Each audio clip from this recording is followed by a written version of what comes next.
Hi, hello everyone. Hello.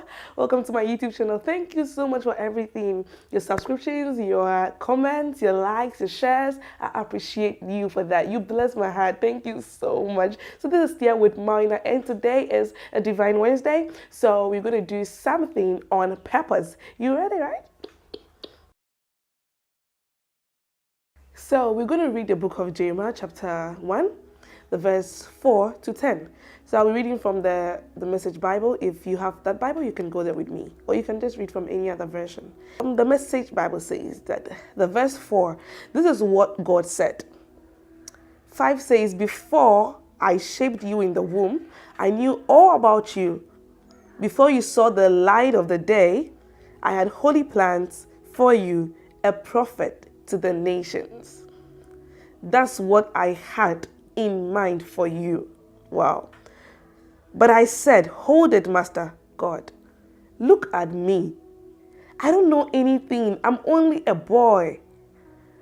God told me, "Don't say I'm only a boy. I'll tell you where to go and you go there. I'll tell you what to say and you say it. Don't be afraid of a soul. I'll be right there looking after you." God's decree. 9 says, God reached out, touched my mouth and said, "Look, I've just put my words in your mouth. Hand delivered." 10 says, "See what I've done.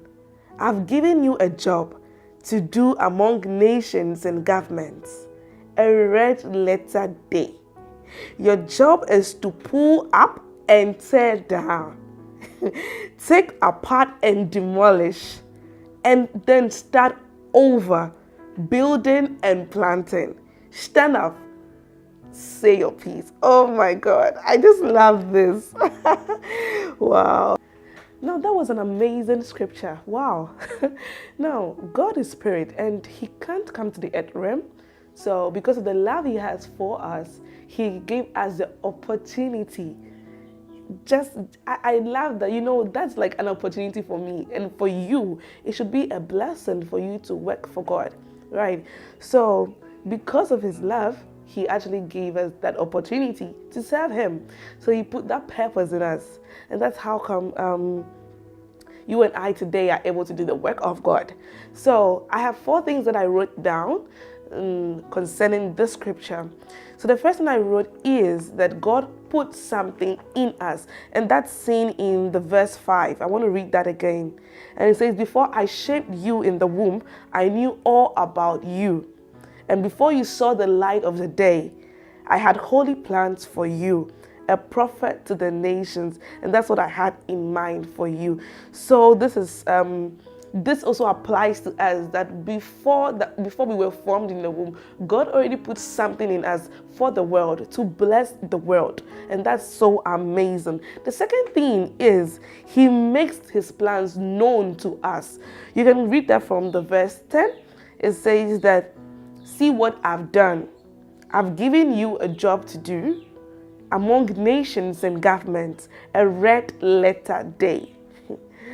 Your job is to pull down, to pull up and tear down, take apart and demolish, and then start over, building and planting.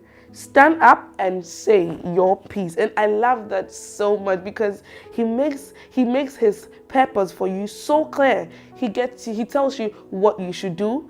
He tells you how to do it. I mean, we're going to come back to it. I just went there so fast. But he makes it so clear to you. And one may be asking that, how can I know my purpose? I mean, you can know it. There's no particular way you can know your purpose, but each one can know his purpose or her purpose differently. God could speak to someone to tell you.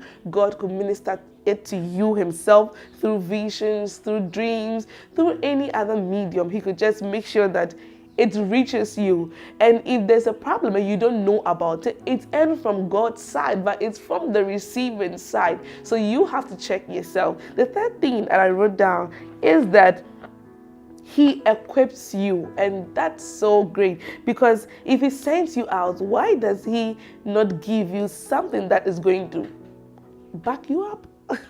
Something like that, But the thing is, he equips you. And that's from the verse 9.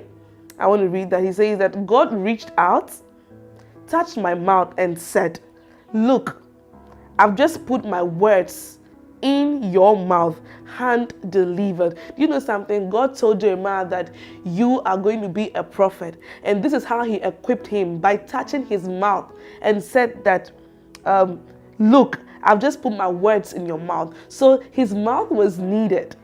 That is why, that's the main reason why he is a prophet. And because he is a prophet, his mouth is going to be needed. And that's the more reason why God touched his mouth. So God equipped him in order for him to be able to speak out. So that's one thing about, that's one other thing that we would see from this line. So it means that you and I, when we find out our purpose, God tells us our purpose, we are surely going to be equipped. We have everything at our disposal. It's nothing, physical or material, but it's everything spiritual that we need. The fourth thing is he directs your path. We want to read that from the verse 7. It says, God told me, don't say I'm only a boy. I'll tell you where to go and you go. I'll tell you what to say and you say it. So God directs our path. The Bible says something that, the Word of God says something that he orders the steps of the righteous man. So of course, he directs our path. He tells us where to go and we go there. He tells us where not to go and we don't go there. That's how God directs our path. In every other way, he does it in so many ways.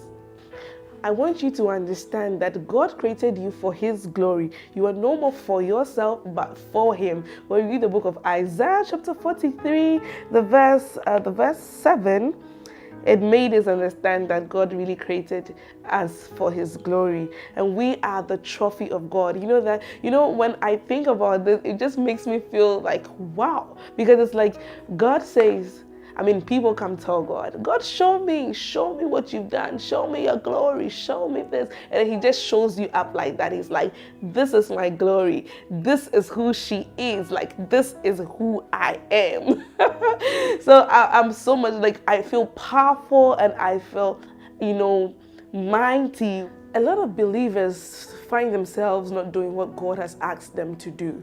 It's either they are lazy, or it's either they know it and they don't want to get themselves in there, or just have something keeping them so busy and don't have time for what God has asked them to do. Now, those are the little things that the enemy does to take us off track.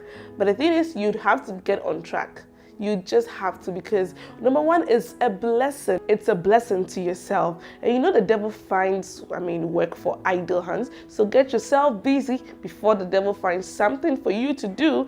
And for those of you that find yourself struggling with this, trust you me, all things work together for those that love God and are called according to his purpose. And that's in Romans chapter 8 verse 28. You could just meditate on that. Whatsoever situation you find yourself, don't be bothered at all. Just be on course. Don't, go off course. Keep praying and keep studying the word. Always remember that God hasn't forsaken you. He can't forsake you. He can't leave you. He can't go away from you. He can't forget about you. You are still the apple of God's eye. Thank you so much for everything. This has been Steer with Mawina. Make sure you subscribe to the channel, like, comment, share to everyone so that everyone will be a blessing. Thank you so much. I appreciate you. You are a blessing to me. And I know that this message is going to bless your hearts as well. Thank you. I love you.